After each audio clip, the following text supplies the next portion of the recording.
Hi again guys, and welcome to episode 29 of Days Gone By, the review series for Gran Turismo's classic and also vintage car selection. And this is one of the vehicles which does fall into that much older category. It's something of a niched vehicle, a specialist car, you could definitely say, and this is one of a couple of military age vehicles on the game. Alongside, of course, the Kubelwagen, this is in particular the Schwimmwagen. And of course, as the name suggests, this is an amphibious vehicle. It has the propeller, of course, on the back. Unlike the Kubelwagen, this is an all-wheel drive car, interestingly enough, and it is very expensive. Now, both of the vintage Volkswagens are expensive. Even the Kubelwagen is a 245 grand car. This car, though, really does take the cake on the price front at 625,000 credits.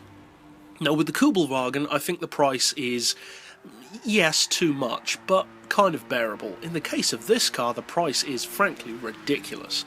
Now, is it worth buying? That's the real question, because for 625 grand, you don't really want to waste that kind of money unless you've got silly money. So, for those who don't have silly money to be wasting on cars, is it actually worth checking out?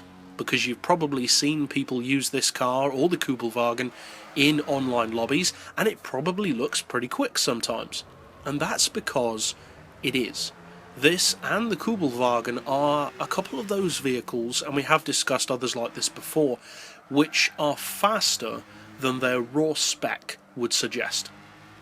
Now, are they supercar rivals? No, obviously not, but they are quicker than you'd think. Now, this particular model has a slightly larger engine, and overall, in most ways, it is superior to the Kubelwagen, which is interesting given that the PP is lower to begin with. Now, the engine on this car is larger, not by much, but it is larger. It's a 1.1 litre. You can turbocharge that engine up to 146 mighty horsepower and a pretty decent 193 foot-pounds of torque, and this, along with the Kubelwagen, both put out more torque than power, because of course they weren't designed to be performance vehicles. They were designed to be load luggers in the war, which would just get the job done and just keep going through all terrains. And that's obviously one of the great things about having a larger amount of torque. It gets the job done in more strenuous situations, or it can help in that regard at least. Now, as far as weight, this does weigh more than the Kubelwagen because of the all-wheel drive primarily, and the weight is perhaps heavier than you might expect. 809 kilos is quite hefty, given that there's not really that much to this car. It's a very bare-bones vehicle. The Kubelwagen, which we will also discuss in this series later on, weighs in at just over 650 kilos. So there is a pretty big difference between the two, but this car has more torque, more power, a larger engine to make up for that.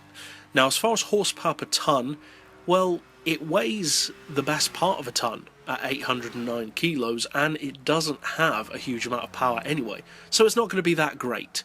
180 horsepower per tonne isn't exactly anything to write home about, and the PP is not that high either. It only sits at 425, even in its fully tuned form, and that's a really low PP. But could it potentially be a decent vehicle for 425 PP racing, or maybe even lower, although very few people do race lower than that? Well, I would say it is, because it can be made to be a seriously quick little car. Now, off the line, it does have a tendency to be sluggish, but once you get going, the acceleration for a vehicle with only 146 horsepower is pretty good, to say the least. Compared to other vehicles of a similar power, it can beat most of them. If you compare it to a car that, say, has around 150 horsepower stock, it would give them a great run for their money and oftentimes beat them. Now, obviously, it would probably be lighter than most of those cars as well, but still, the performance, as an example, comparatively, is very good. The real question is, though, of course, is such a relatively modest spec actually worth that kind of money? Because it's a premium, but so is the Kubelwagen. So does it really offer anything significant that that car doesn't? Well, overall, they're very similar in many ways. Certainly the way they look is similar, their purpose is similar, and even the way they handle is similar in some ways. But I would say this vehicle is more of a collector's piece, whereas the Kubelwagen has slightly more racing usability to it. The fact that this car is all-wheel drive is cool, but it almost feels unnecessary.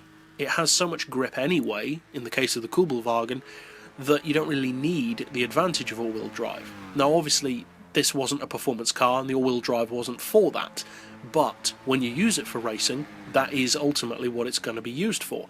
So the all-wheel drive feels kind of unnecessary. The weight is definitely more noticeable on this car than on the Kubelwagen, and the fact that it does have slightly more power doesn't really improve its performance all that much. Now the Kubelwagen sits at 450 pp, which is interesting. Less power, less torque, but still a higher pp, and that is primarily due to that weight. So overall, I would say that this is a relatively simple decision to make.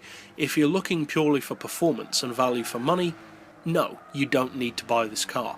Or for that matter, the Kubelwagen. There are far quicker vehicles for a far lower price that you can buy, even at that PP level. But if you're a collector, if you like vintage cars, as I personally do, if you like cars with more historical significance, or just vehicles that are a little bit more oddball compared to the norm, stuff like the tank car, the Kubelwagen, the Schwimmwagen, the Daihatsu Midget, stuff like that, then you probably will enjoy owning this car. Overall, it's a vehicle that's more useful for fun than it is for racing, though it can be used for racing if you want to. So overall, it's definitely a great collector's piece, but not necessarily a car for everyone. But overall, that's it for this particular pick. I'll see you guys next time, and as always, thanks for watching.